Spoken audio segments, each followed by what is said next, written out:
ขอเจริญสุขเจริญพรอกตนญาติโยมทั้งหลายอันนี้ก็แม่นครอบครัว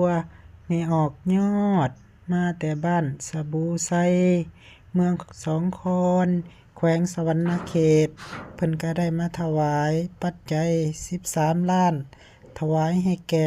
วัดอรัญญวาสีหรือว่าวัดใหญ่บ้านเหล่าสุริยะ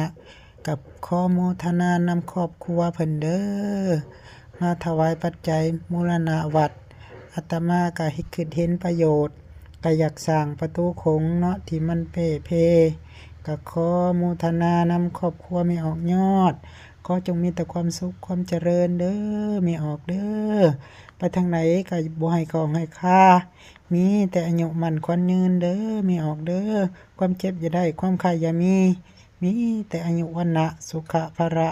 มันยืนสุขสุคนเด้ออาสาธุสาธุอันนี้ก็แม่นครอบครัวไม่ออกยอดเพิ่นได้มาถวายปัจจัยก็ขอให้เพิ่นอยู่ดีมีแรงเด้อ